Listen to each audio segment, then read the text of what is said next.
Hey guys, and welcome back to another episode of New Earth Alchemy, where we're trying our best to figure out how to unkink all the kinks that the adults left us with, the other adults, because now it's our turn and whatnot. Today we have Becca Briggs, who has been on the podcast before, and I had a really good time talking with you. We did an episode almost exactly a year ago on self-love. Yeah, I can't believe it's been almost a year. I Hmm. still have people that reach out that love our episode too, so it was so much fun and has been, yeah, such a good conversation. It was a really good one. Are you still modeling? Tell us what you're doing these days. I'm trying to get back into it a little bit. I've kind of taken a break, just been focused on coaching and all of the healing modalities out there. And yeah, I'm kind of at this point now of like, okay, I want to get back into making art more regularly again. I've definitely missed it. Cool. Yeah, the But healing modalities things, once you really get into that stuff, can be really addictive. very much so. But Yeah. the art And is part of it for sure. definitely. And I just last month finally released an Enneagram Oracle deck that I've been working on for like 2 years. So that was where a lot of my creative energy was going, was trying to get that deck finished and out. So now that that project is done, I'm like, okay, now I can go back to kind of more fun, free-spirited, creative ventures versus very specific projects. Yeah, which, still ties all of that together. I love that you mentioned it's been 2 years in the making because a lot of times there's this quote out there that says we vastly underestimate what we can do in 5 years, but overestimate what we can do in a year. I think you're supposed to Mm. say that backwards. You're supposed to, we overestimate what we can do in a year, but underestimate what we can do in 5 years. A lot of these Oh, that's things so true. do take a whole lot of time. Well, and it's been, I probably could have gotten it done faster, but part of it was wanting to take my time to make sure it was done well. And part of it was kind of honoring the different stages of, I could have pushed myself through it. And then in the past, when I've done that, I often end up resenting whatever the project is, or it's done, but it's not done to the best of its capabilities. So, been trying to honor like my own flow within myself of, it'll get done when it's time to get done and just trust the process in whatever stage it's in and let it happen naturally. Yeah, it's a balancing act for sure because okay, the biggest thing that people come to me about is problems with consistency. They think that they're Hmm. inconsistent and how can I be more consistent? And I am blue in the face at how life is a series of ups and downs, and it's a balancing act and it's cyclical. We think that consistency means that we should be the exact same every single day. Hmm. And that is unrealistic to the end of time. The only consistent thing that exists at all is change. And you Yeah. have to honor those fluctuations because, not only do our bodies fluctuate, and not just women's, everyone's bodies fluctuate. And sometimes we have tons of energy to work with and motivation and drive, and we know exactly what we're trying to do, and we're just excited to do it. And then other days, it's like, absolutely not, full stop.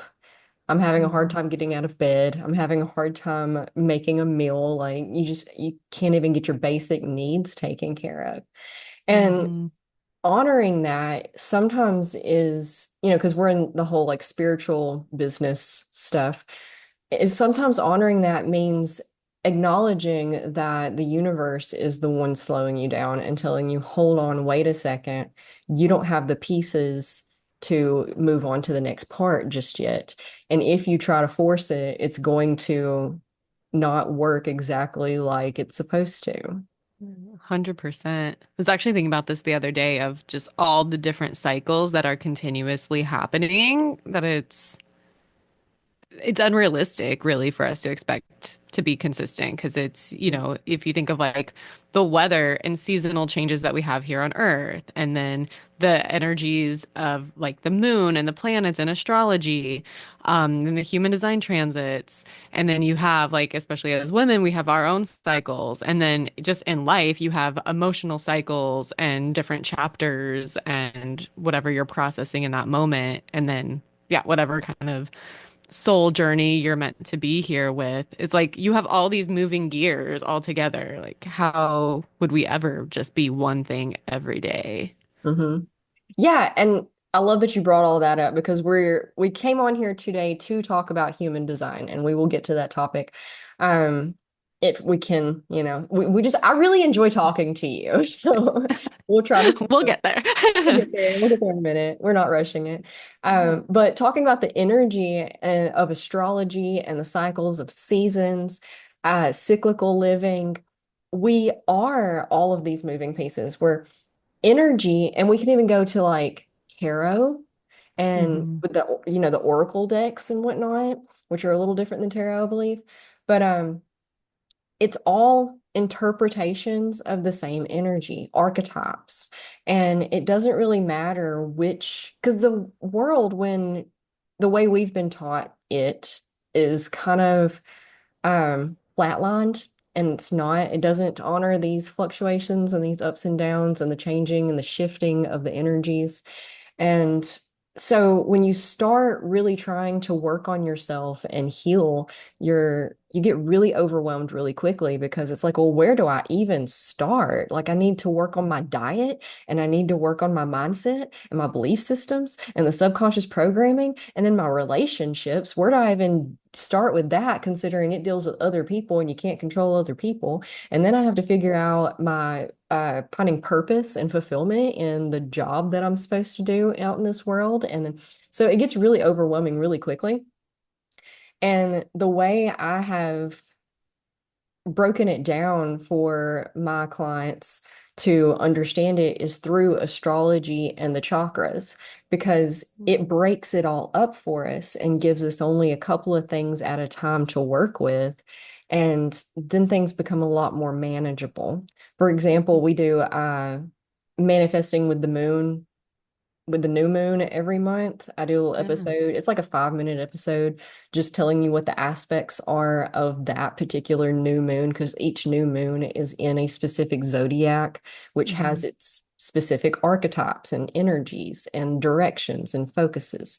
So if you are aware of the energies and the archetypes of that moon cycle, then you can work with the energies rather than against them. So, for example, if it's the Taurus new moon, then it's much easier to focus on things that are money oriented, self-love oriented, self-care, luxury based, that kind of stuff, the Venus aspects, Hmm. instead of it's probably not the best time to, let's see, what's the opposite of Taurus? I don't know if it'd be the opposite, but say Pisces is very different. So Like more emotional, spiritual, artistic. yeah. So if you're Yeah. working with the energies, it makes things a lot easier. Work smarter, not harder. But Hmm. so I love, love, love astrology as an introspective tool. And I also tell people all the time, like it doesn't matter if you believe that the moon and the planets influence us. What matters is that it's an introspective tool. If you look at those things and what's going on with it today or this month or whatever, whatever, it sparks insights within your head, within your mind of, oh, okay, well, I did notice that I've been struggling with this lately. And like I didn't really realize I was with it until you mentioned that that was a struggle that may be going on in the energy Hmm. aspects right now. And now that I'm aware of it, I can put more attention on being more patient in that area, Hmm. or creating more space, or putting more love there, or whatever, whatever, whatever. And Okay, so I say all of that to bring us back around to human design because it's another really good introspective tool that helps you figure out your strengths and capabilities and things where you may not be as strong in. And I have no idea anything about it other than I do have my chart ready so we can reference it. Ah, I know that it has stuff yay. to do with astrology and there's some chakra stuff in there, so that's always Mhm. great. And so tell us, go. Yeah. Love it. So yeah, and this is one of the things that I discovered human design. It's a little over 3 years ago now, and it has completely changed my life. And just since then, it's been, where was this like 10, 20 years ago? Um, People rank. but human design came about in the late 70s from a man named Ara Uru. And yeah, it's a combination of ancient and modern modalities, including astrology, Chinese I Ching, chakras, biochemistry, quantum physics, and genetics. And essentially, you put in your birth information like you would an astrological chart, and you get this unique energetic blueprint of the role you're here to play in life, the gifts that you naturally have to share with others, the role you're here to play, areas of conditioning that you might experience, and how you make the most aligned decisions. So many things just from this one little chart. And so from like a basic level, you get this body graph chart, and there's all these shapes that are either white or colored. All the shapes have little numbers in them, and there's lines in between them. And you have, it'll usually be in black or red. You have your black side, which is the personality side. This is your conscious mind, the way you consciously think, act, and show up in the world. And this is all taken from your birthday, your day and time, location you're born. This is your conscious mind, the way that you're here to actively act in the world. Everything that is, it's usually red. Some sites make them different colors, but typically it's red. Everything on the left side is your design side. This is your unconscious side, which is determined 88 days before your birthday when they say the soul enters your body and crystallizes in. So these are the unconscious patterns that you might have, things that other people see in you. It's kind of this driving force within your life, but one that you don't have necessarily as active control over as you might your conscious personality side. Um, And so you'll see those red and black areas on your chart based on these planetary placements. And then anything that's white in your chart is what's called undefined. So anything colored in your chart is defined. Anything white in the chart is undefined.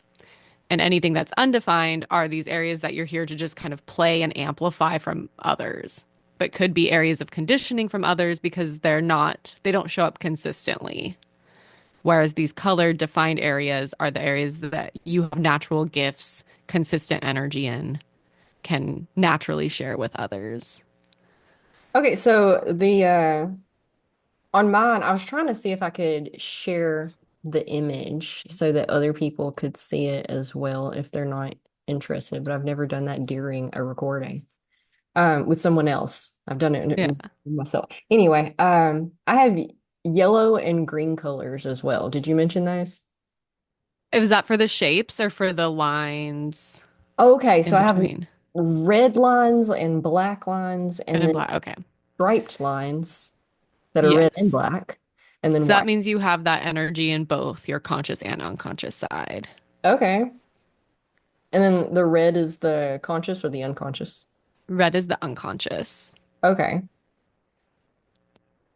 And then And there, then depending if you have so the lines that go between the shapes are known as channels.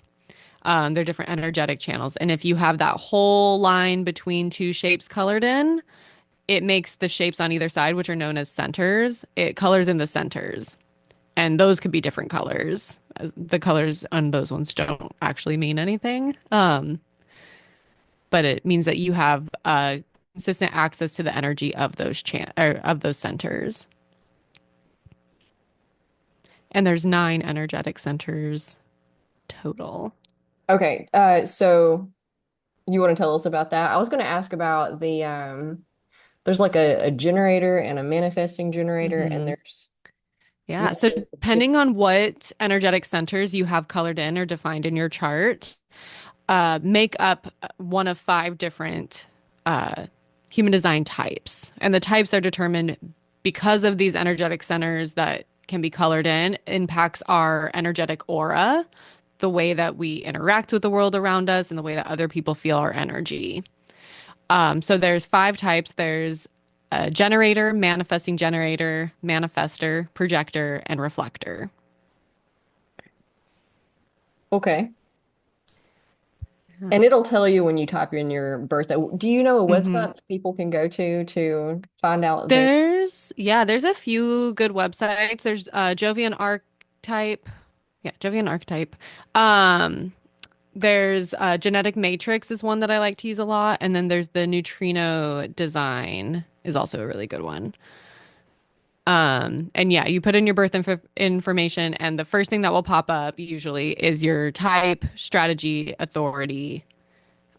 Let me grab my chart here too, because I do have it on hand always.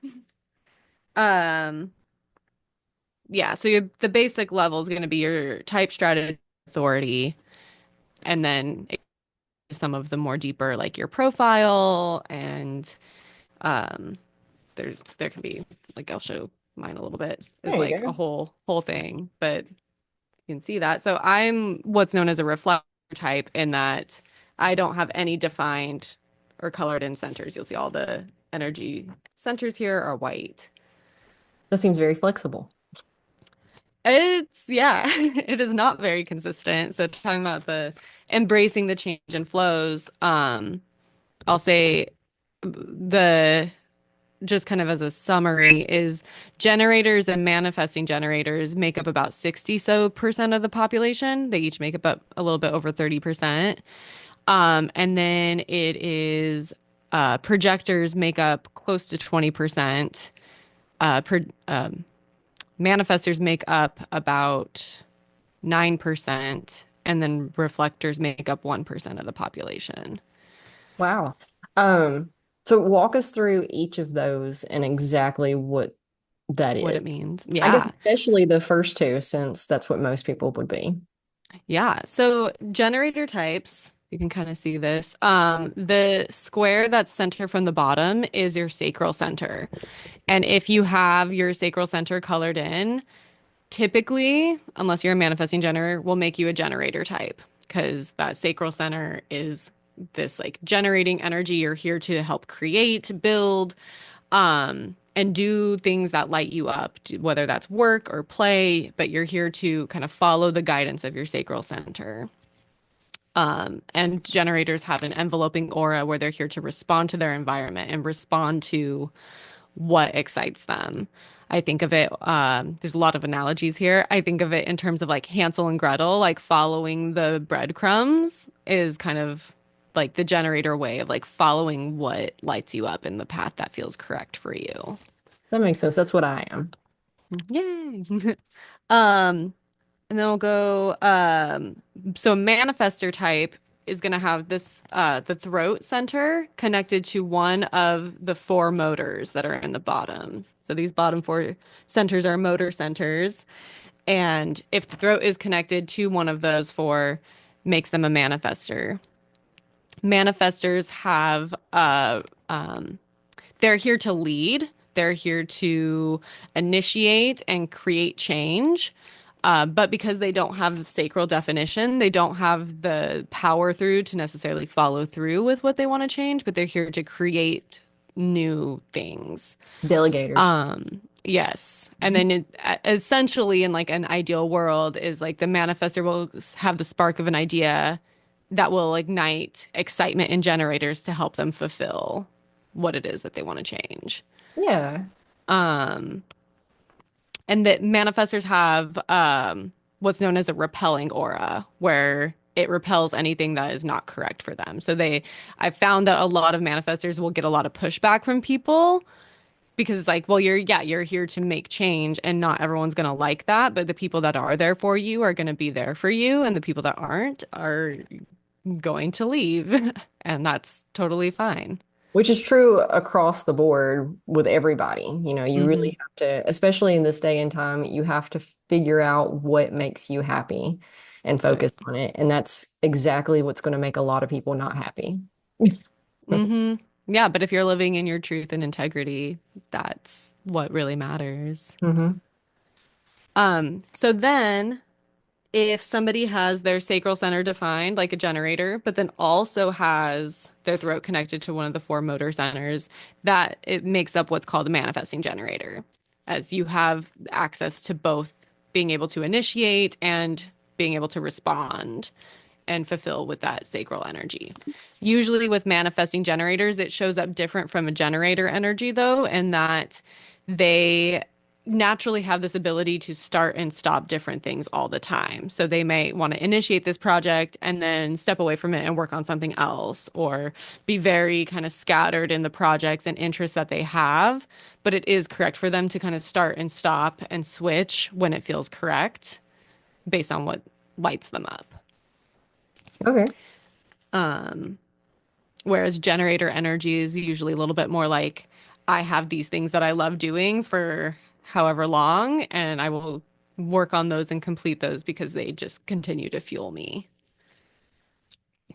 And then projector types are pretty much any types that have other definition besides those ones. So they could have like the root center to the solar plexus center, or the head and ajna.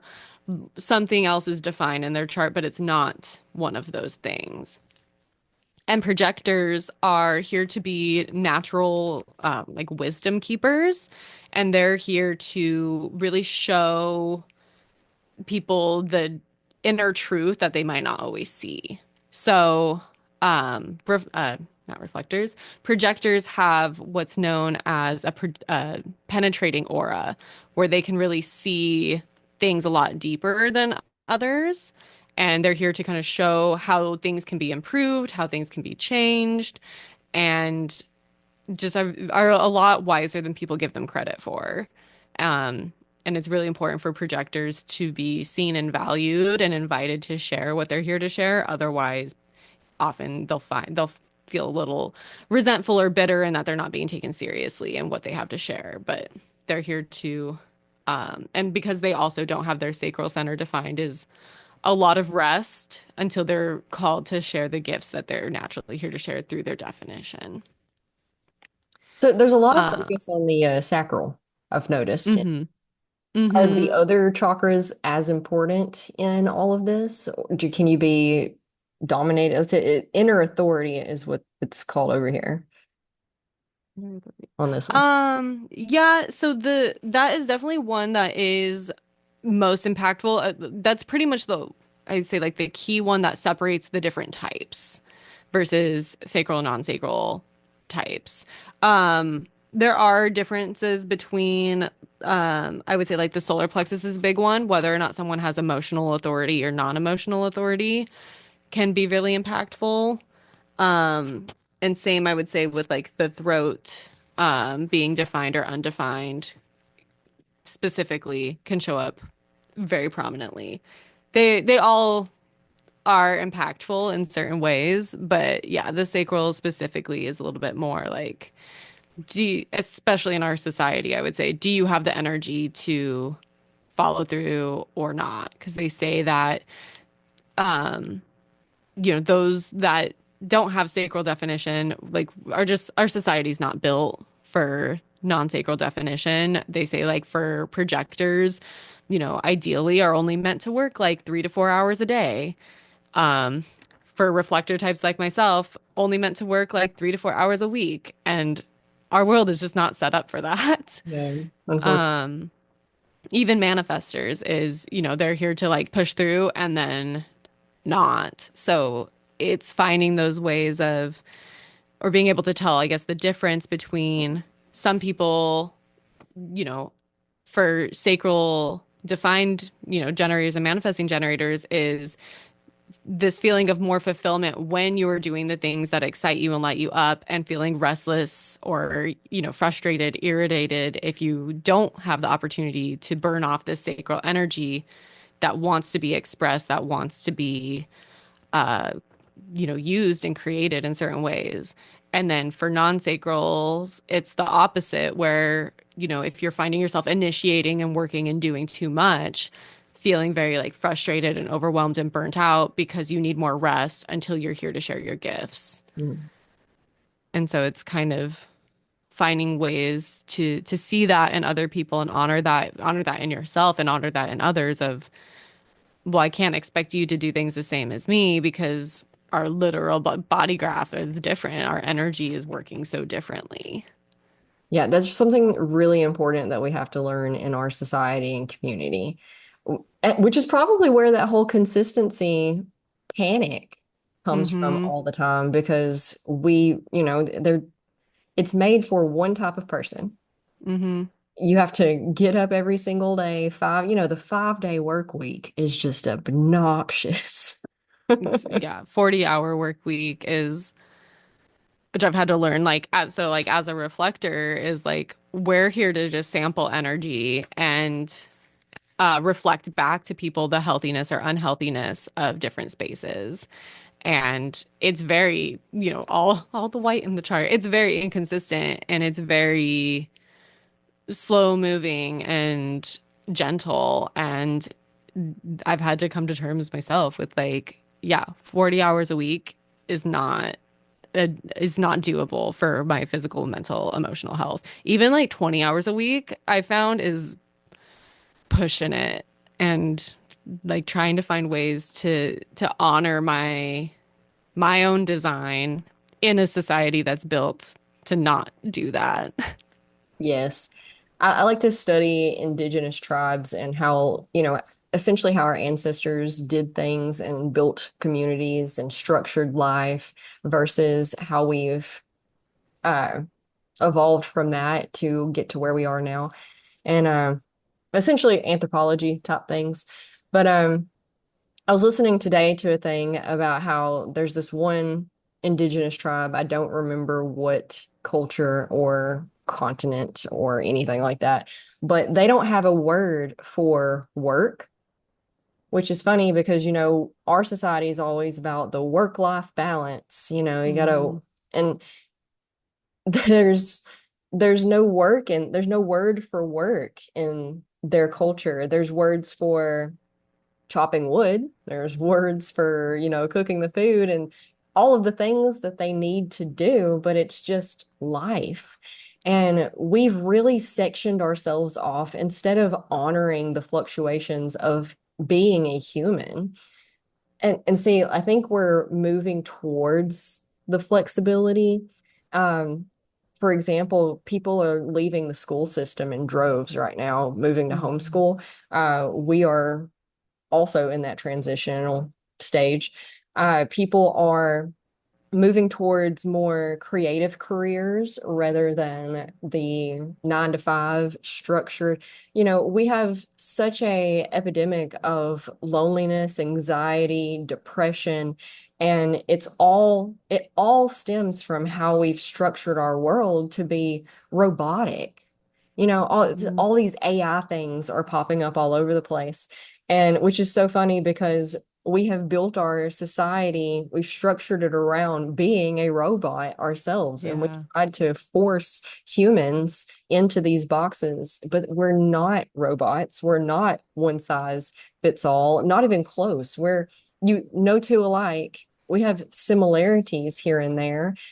We all have the same needs, we all have the same desires, the same drives, more or less, but it's a vast spectrum of vibrance and so abstract that we couldn't possibly begin to grasp how different we all are.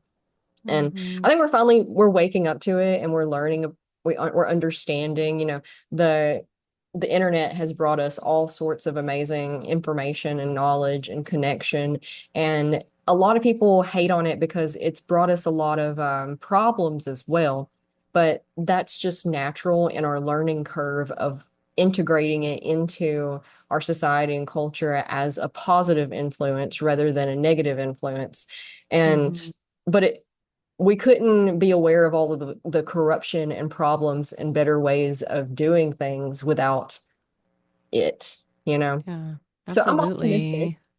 Yeah, and it's one of those, I mean, like you said, is it is going to take some time to kind of filter out to, filter out the negative, to use technology and AI in a positive way, but it is kind of exciting to think about if you could use like robots and technology to do those things so that we don't have to do them and we can go back to being human and living very, cyclical, creative, expressive human lives and not just this mundane,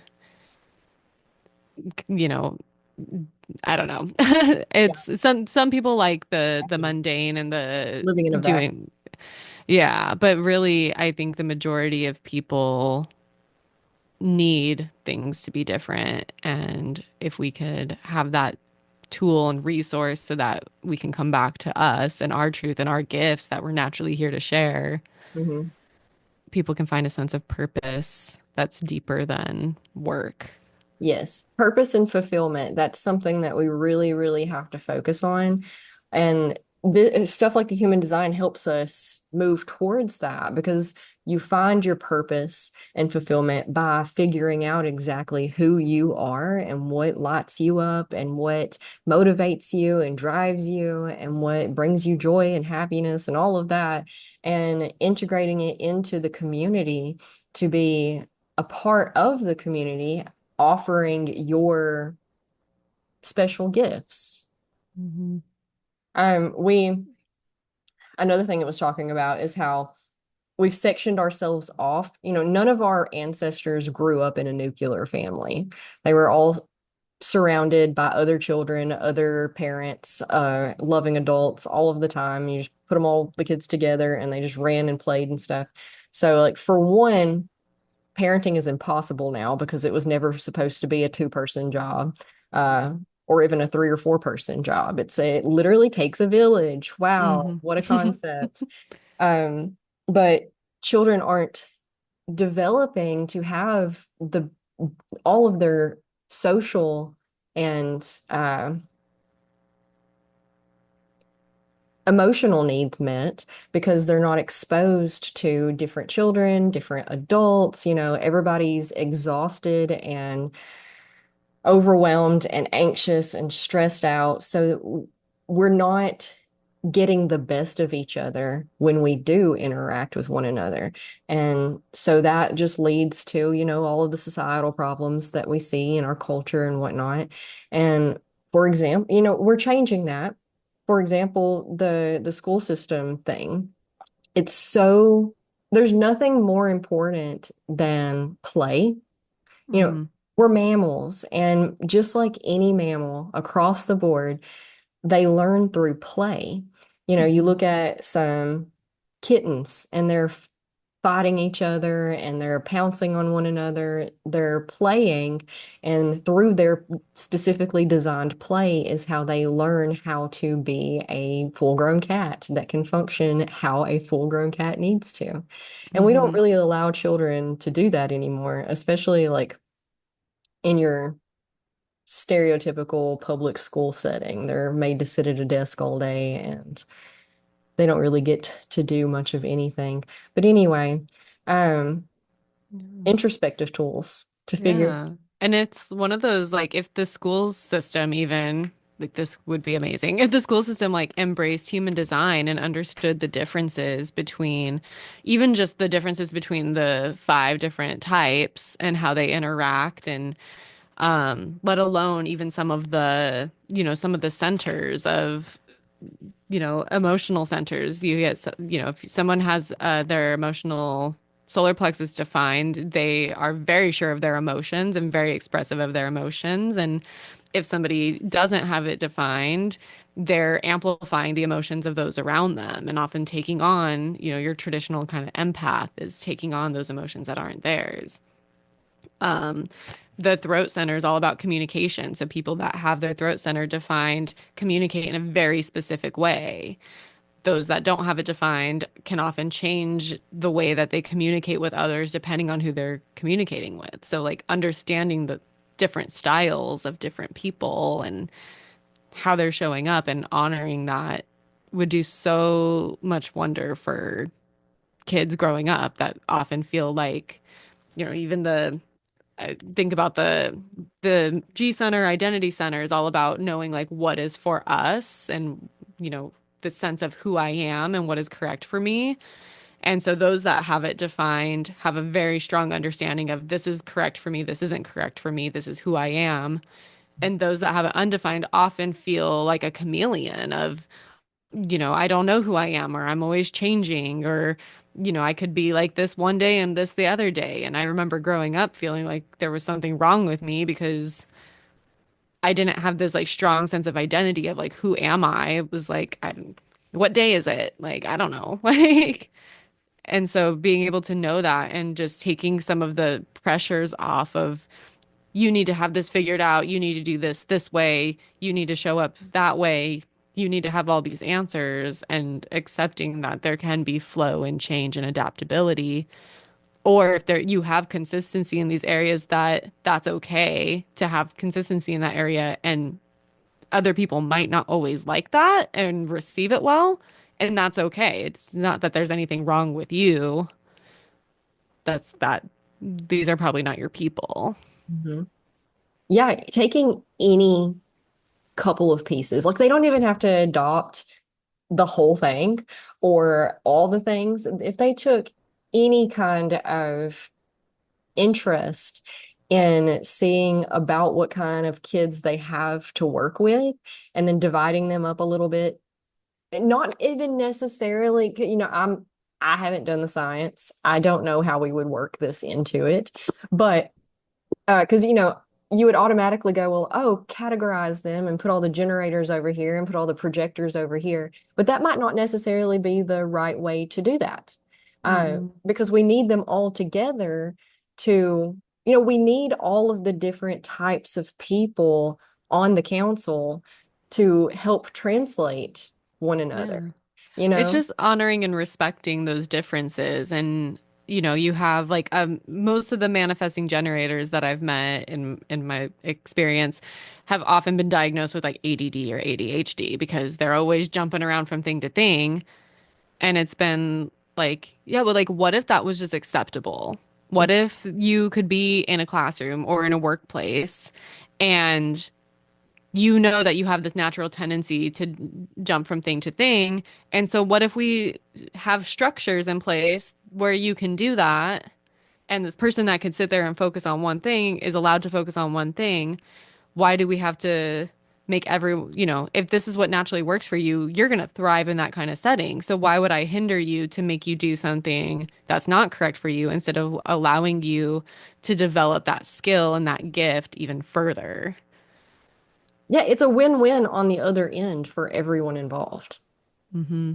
It probably takes a little bit of more work initially to set up these systems, but getting started is the hardest part of anything. Once you get it going and you just work out the kinks as you go, which is, any entrepreneur will tell you that's how you build things. Yeah. You just But start then it doing comes down to like kind of what you mentioned before of like you have to actually respect the individual and the person and not be raising people to be robots. it. Yeah. And that's the shift that needs to happen of not looking at it as a numbers game or what is just the easiest, most convenient thing or what has been normal and accepted and what could actually be and what is actually for the best interest of everyone. Because that will ultimately end up being easier. Hmm. It's just, like you said, it's just that shift in the long run to make it It happen. it would be a lot easier because then you wouldn't have to fight people to go against their nature. They would just Hmm. up and be themselves, and then things would be easier for them, for the company. They'd probably be more productive. Um, Hmm. it'd be beautiful. Yeah. I think we would all love, and if the school systems understood it, they could help push you towards what your purpose may be. Not that they would know, not that anybody can know just by looking at your chart, but you can see that, oh, you're a good communicator. Well, here are a lot of jobs options that communicators are available, would do Mm-hmm. well in. Or, oh, you're not a great communicator. Here's some more isolated type jobs where you're not, you're running Mm-hmm. more numbers and stuff, or, whatever it is. Yeah, and that's where it gets a little bit more niche in here of so you have in the chart there's 64 energetic gates that make up 64 human behavioral archetypes. And that's what when you look at the planetary positions, there's a number, a period, and then another number between 1 and 6. And that first number correlates to one of the gates. And when you look at specifically your sun and earth, conscious and unconscious sun and earth, um kind of shows our like life force energy, kind of what we naturally lean towards in life, and then kind of where we find grounding. And I know in particular for me, so like my conscious sun is in gate 18, which is down in the spleen. It's the gate of correction. And so it's wanting to better things and can often be like a pessimistic view of like pointing out what needs to be fixed, what needs to be changed, how like striving for the sense of perfection, where in its shadow form can be very pessimistic or negative and critical, but then in a healthy way can just it can be a very valuable gift of finding the perfection in the imperfection and inspiring others to make changes.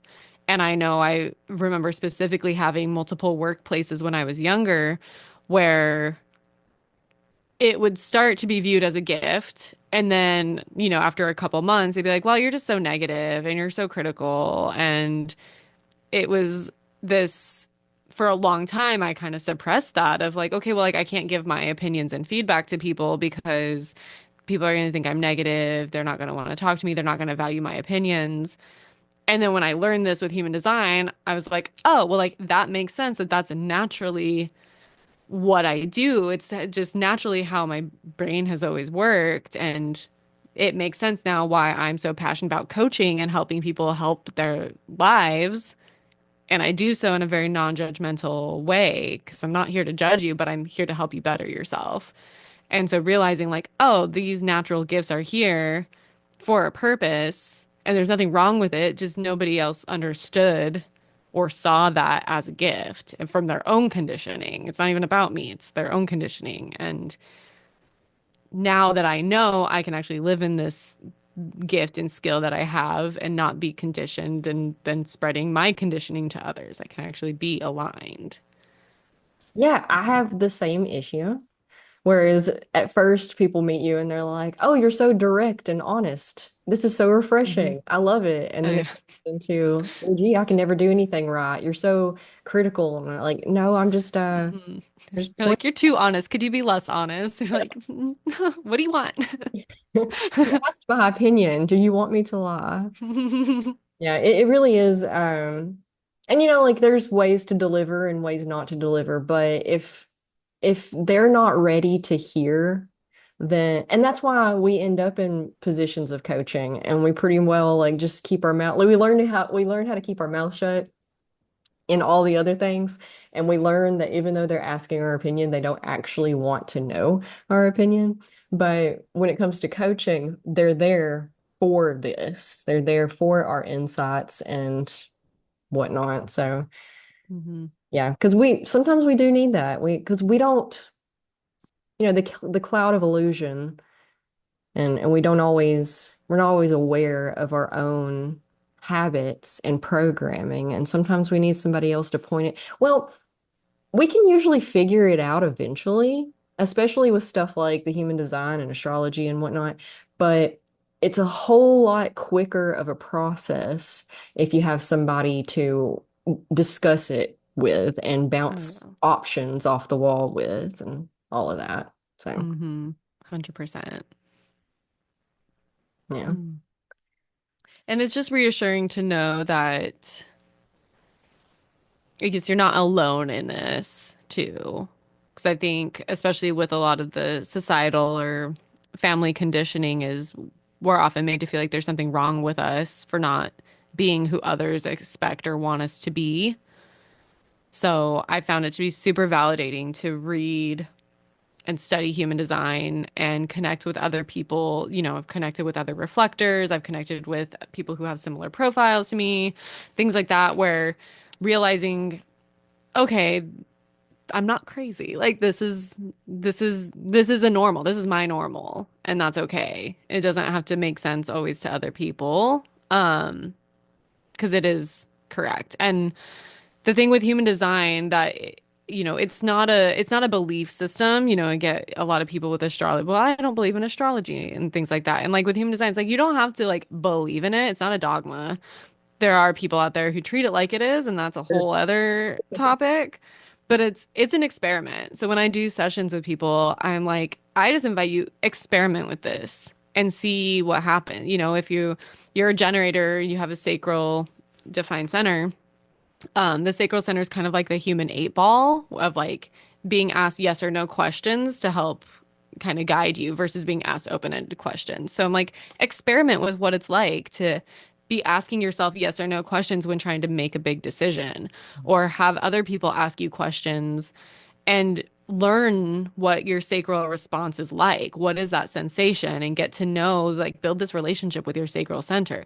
It's all about experimenting. And often it's found that people are getting to come back to themselves and realizing the patterns that are here and that it works, but it's not a belief system. You don't have to like be sworn into anything. It just, and like, I don't know, as a reflector, you know, we're meant to wait 28 days before making a major decision to follow the lunar transits. And I found that the more that I've slowed down with things and just kind of allowed things to play out and talking with people I trust and journaling instead of rushing into any decisions, that it's proven to be most beneficial.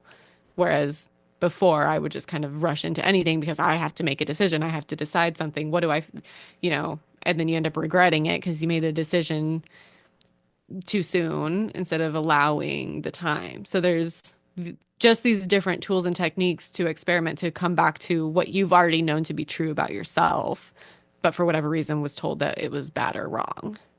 Yes, absolutely. It is a tool.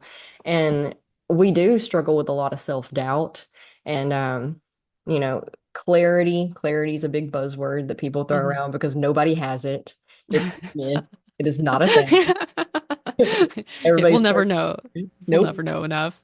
Anytime I think I know anything, I realize I know nothing. Yep, that's it. And the sooner we can just accept all of that, the easier our life is. Just like, I don't have a clue. Nobody does. Nobody knows anything. We are all throwing noodles at the wall and seeing what sticks. Hmm. But stuff like human design is an introspective tool that can help us develop that trust and bring our sense of self, bring us back to our sense of self. Because again, and I talk about children a lot, not necessarily because I'm a mom, but because we're all children on the inside. We Hmm. all start as children, and children know exactly who they are because it's just as simple as, oh yeah, I like that, or no, I don't like that. And Hmm. children don't complicate things because they don't Hmm. know to complicate things. They don't know enough to know that Hmm. anything's complicated. It's just a yes or it's a no. I want to go play with my friends. I don't want to eat the broccoli. Like, it's simple. And Hmm. the conditioning of society and culture and the family's judgments and expectations, and then the friends at school's judgments and expectations, and then the system's expectations Hmm. is crushing. And we find that everywhere we turn, we're being told, no, that's wrong. Don't do that. Don't act like that. Don't express your emotions like that. Don't talk like that. Don't, like, we're told no about everything that is us. And like, I watch people over criticize children all the time where they're getting onto them for things that I'm like, that like they're not doing anything wrong. Let them Hmm. talk to their friend. Let them run around with their friend. It's fine. But Yeah. because those constrictions were placed on us, we just turn around and hand them to the other children around us. And I'm not talking necessarily your own children, but your nieces, your nephews, your students, your anytime you interact with a child, period, at all, and all of us do, these conditionings are coming back. But once you, and there's this quote out there that says something like learning who you are is as simple as gently stopping doing what you're not. Something. I love that. So you're not necessarily trying to figure out what is you, but rather what is not you, which is a lot easier. It's a lot Mm-hmm. easier to figure out what you don't like rather than it is to figure out what you do like. You know, like Yeah. my husband would be like, well, what do you want for dinner tonight? Well, I can tell you what I don't want for dinner tonight, but I don't know Yeah. if I can tell you what I do want for dinner. Right. So But that's a good opportunity of like, instead of him asking like, what do you want for dinner tonight? Like he could ask you, do you want this or this? And like yes. give you options or say like, do you want that? And you could say yes or no. And like, it'll be so much faster and easier because Hmm. like you have that sacral definition. Yeah. But it's, yeah.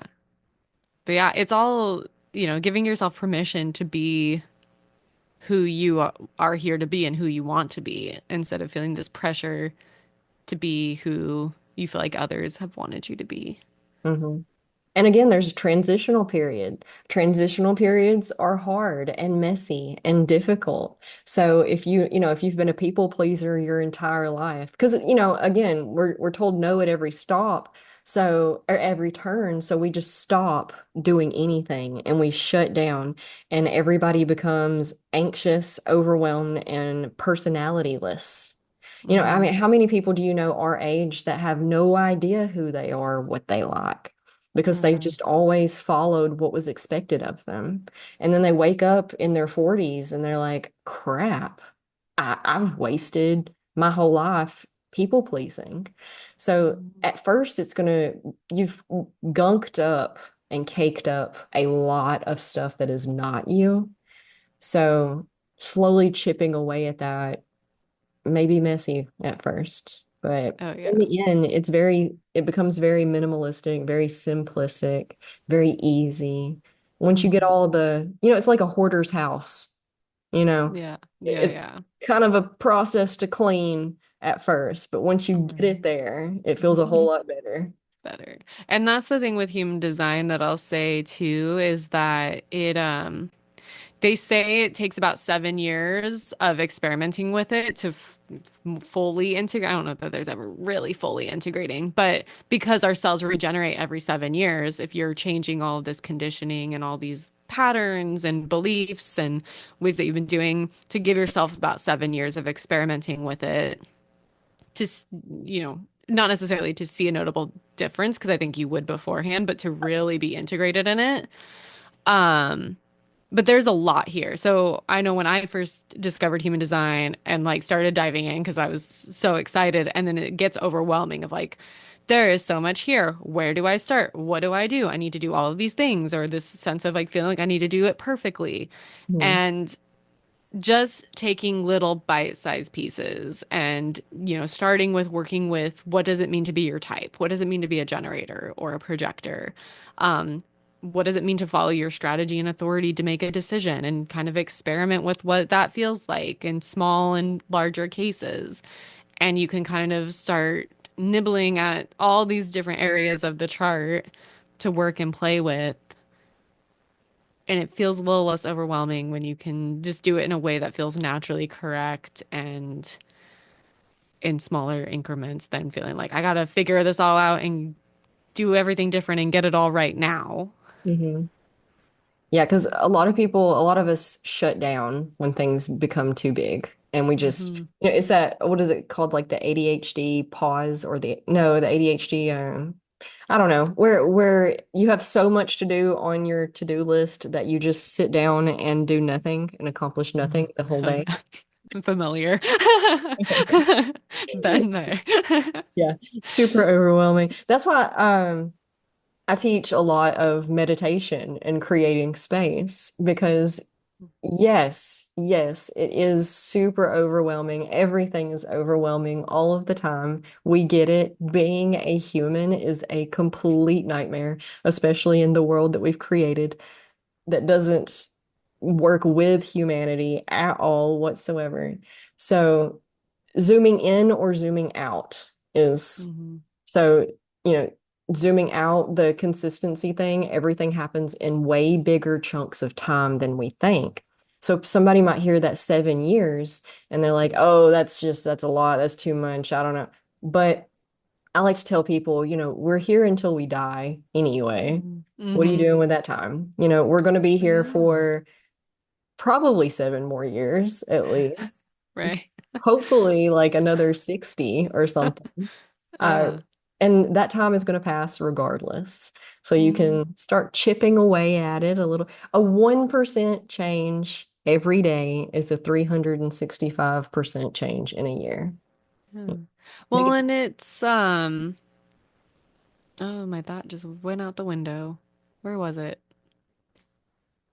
Um, it's like I had a thought and then it was gone. Oh, is that um, even again, it might not take a full 7 years to get see the change that you want. It might take even less than that, but it's you could keep doing the same things that you've been doing and trying to force yourself to be somebody that you aren't or trying to be who you think other people want you to be, or you can just start playing and experimenting. Mhm. And it doesn't have to be the super serious, like pressure. Oh, I need to be doing things this way because I'm a generator. Like, what is my type? And you can play and have fun with it because Mhm. that's, like you said, is the fastest way to learn and the healthiest way for us to learn and grow. So, like, treat it like a game and play with it and see what happens and have some fun with it and it'll probably be more enjoyable and beneficial than keep doing what you've been doing that hasn't been working for so long. Yeah, it's like playing dress up, putting it on and Hmm. looking in the mirror and be like, do I like this or do I not? Hmm. And try it on for a Yeah. whole day, see how things Yeah. go. You'll definitely notice changes immediately that when once you start letting go of the old patterns and putting in new habits and routines, you see changes immediately, benefits immediately, if nothing more than how you feel about yourself and how proud of Hmm. yourself that you are for doing the work and doing something in the direction of progress. We're just saying that it takes, 10,000 hours is what it takes to master anything. Yeah. Yeah. And it's, yeah, just comes back to like giving yourself the permission to be who you want to be and Hmm. live the life that you want to live and knowing that anything that's just been deemed normal and acceptable and how things have to be, it was just a decision that was made and we can change that decision at any time. So like the 40-hour work week, the 5 days and the way that the system is set up, like we can choose at any time to do things differently and in a way that's more aligned for us. We just have to actually commit to making that decision. Yeah, and it starts with the single individual. People think that change is made by these grand gestures that involve tons of people, and that's not true at all. It's we undo the world and redo it into something better, the same way that we created the world that we have, and that's Hmm. one person making a decision at a time. Hmm. That's it. Yeah. Lead by example. Be the change. Cliche, Yeah. yada yada. Insert. I know. But it's so true. It It's once is. we decide to actually do things different and say, you know what, like I'm not going to do it the same way that I've done it before. Whether or not you inspire other people to make that change in themselves, or you just help them, give them permission to do so, or you say something that somebody else responds to and does something different, like all of a sudden it just turns into, you have no idea how it's going to end up. And often it ends up better than you expect, but it all just starts with us all individually doing it and then coming together and making that shift. It's the compounding effect. Yeah. I was talking with a friend last night. This just reminded me of do you ever see the movie A Bug's Life? The Yeah. Disney Pixar movie? I love that movie. But yeah, watched it a couple years ago. And I forgot how deep it is of that concept of, this one little ant and they're like, what's one little ant gonna do? And it's like, well, no, if one does it and then they all decide to do it, that's where the change happens. That's where all the shifts, long-lasting sustainable shifts happen. But if everyone is thinking, well, I'm not gonna do anything, I can't do anything, my change or growth or shifts don't matter, but it really does, even if you don't realize it. Even just for you, you deserve it in your life. Mhm. But then what you do does impact others on a larger scale than you can imagine. Absolutely. They say something like for every one person that you know for a fact is paying attention to you, there's like five more that you have no idea is paying attention to you. Something like Yeah. that. But that movie, A Bug's Life, is the epitome of exactly what we're talking about in this whole Yeah. episode, because the whole episode, him being very different and them Yeah. being, would you please just act normal? He's like, no. And then he befriends a bunch of circus animals. They're all not normal either. And like, it's like great. Everybody. Maybe you're a spider born into an ant colony and you just don't realize because you don't have mirrors. Right? You can reframe everything. Yeah. Yeah, it's good. And then there's the whole like pretend it's a seed. And It's a I rock. remember there's like, oh, is that a circus thing? Oh, is that an ant thing? It was just like, yeah, you never know what you're gonna say is gonna impact others. And like you might like nobody might understand it, but it's about just showing up anyway and standing in your truth, even if it makes no sense. Yeah, you have to be comfortable being uncomfortable. Yeah. Embrace the change Yep. because it's Just all we got. own it, do it anyway. Confidence is you can learn how to be confident. And it's kind of like, it's not putting on a show or fake it till you make it. I don't really like those Mhm. terms, other than like, it's a good way to explain how to get started doing it. You just pretend. Like, I saw this meme once. It said something like, I've been pretend. First, I was confident as a joke, but now I'm starting to actually believe it. And that's exactly how I started. I would do things and say things obnoxiously and then like laugh about it. Like it was a joke. I was doing it Yeah. as a joke. And then it just eventually became like, oh, I think this is actually who I am. Look at that. Well, cool. Right. Right. Because I think you start with doing or saying things that feel, if I can joke about it or pretend about it, but it still feels like a little comfortable. Like you're not going to say anything outlandish, but you're like, oh, I'll do it in this way. Then you start to slowly find what you actually, like who you actually are, or what you actually believe, or what you want to share. And you're like, oh, like, what if I just do this? For example, we went kayaking a couple of months ago with a friend of ours who is very, very, very socially anxious. And we got to this one part of the river where everybody was, because it was a Saturday, so it was really busy. And there was a campground, and so we don't kayak remote areas because a lot of times we have our children with us, and it's just not as safe to be out there by yourself as it is. We like the very well populated rivers because then if you flip or something happens, there's always someone nearby who jumps in and helps. But anyway, so there was this one bend in the river, and there was probably 200 people there.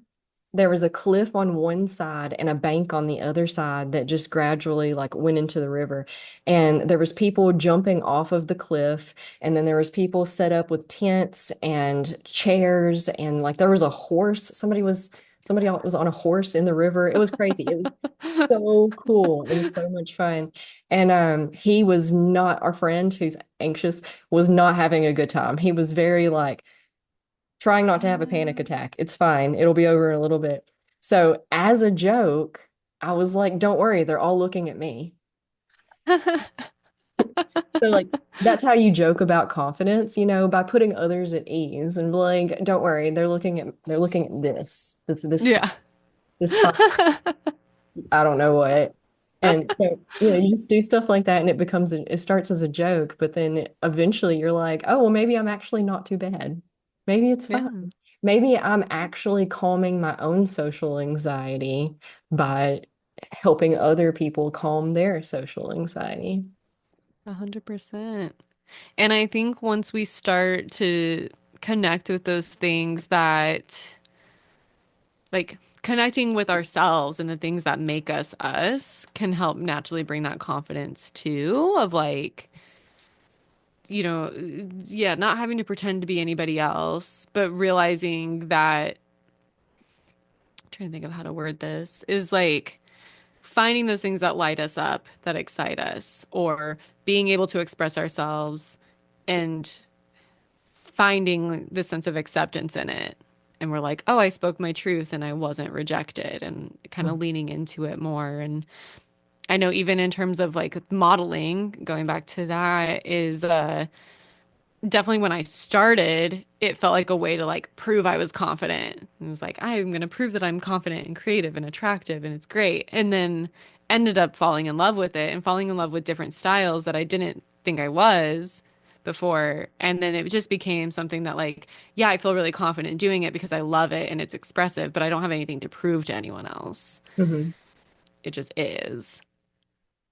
What's funny, so on that note, I've noticed what's funny is that I used to be a, the only thing I would wear is like jeans and a hoodie. That's Mm-hmm. it. Jeans and a hoodie. I usually didn't put my hair up because my hair gave me something to hide behind. And then I had to learn how to be confident enough to wear the outfit, wear the heels, wear the lipstick, the glitter eyeshadow.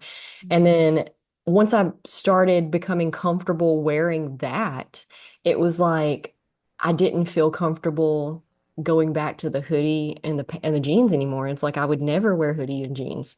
And then there's another level I've gotten past on the other end to where I'm back to the hoodie and jeans because I've finally proven not to everybody else, but to myself that I Mm-hmm. can be whoever I decide that I'll feel like being today when I wake up. And if that's somebody completely different tomorrow, then I'll be that person. And if it's somebody the next day, then I'll be that person. It doesn't matter because, and like it's a process. We could probably Mm-hmm. do a whole nother episode on self-love and confidence. Oh, that would be fun.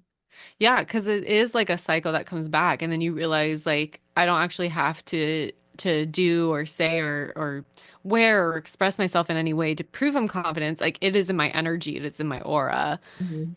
Like no matter what I'm wearing, no matter, because you just are it, and it comes from I think living in your truth and living in a very empowered way instead of again like trying to be something that you're not or trying to fit a role that somebody else would want because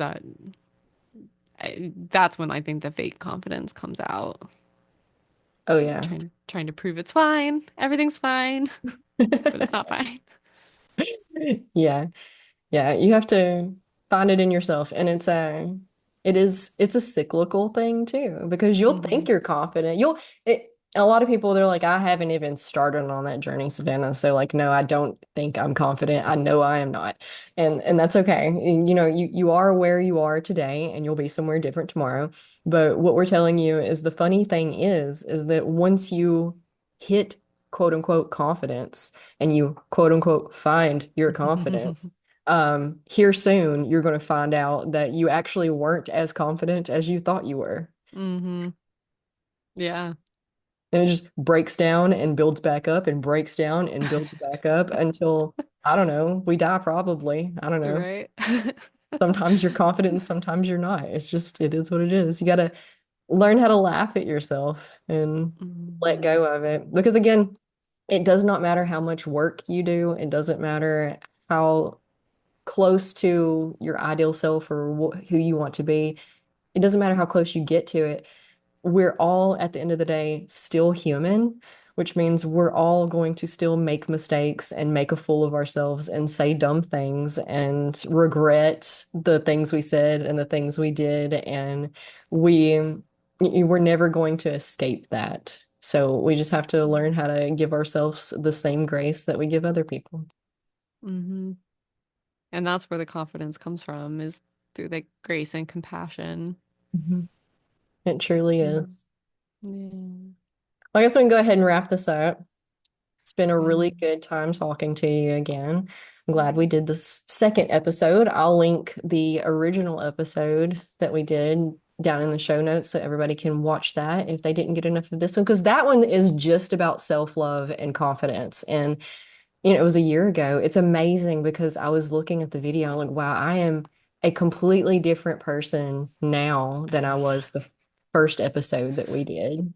Same, same. It's been a doozy of a year. It's felt like a lot longer than a single year, for sure. Yeah. Yeah. No, that would be yeah, we should definitely do another episode on self-love and confidence for sure, because so much has happened and I don't know about you, I've learned so much that I didn't realize in the past year about it. Can go on forever. We could But just make it an annual thing. We'll get together once a year and be like, well, love it. we might need to speed up this next one though, because yeah, I don't know. We'll see how things unfold and go and stuff, but Yeah. we'll keep it But open. yeah. Yeah, thank you for having me again though. This has been so great. Yeah. Is there anything you want to leave with the people on, Ooh. whatever, where to find you? Yeah. I would say if you have any questions about human design or are interested in a human design reading where we can go through the entirety of your chart, I do offer human design sessions and would be honored to support you in that and discovering this new tool and technique that you can use. Um, and yeah, just an invitation to come back to yourself because that's the key. What's the best way to get a hold of you? Either I'm on social media at the Becca Briggs or my website is beccabriggs.com. And your email's on there and stuff, probably. Yeah. Yeah. And I'll link all Yeah. that below as well. Amazing. Thank you.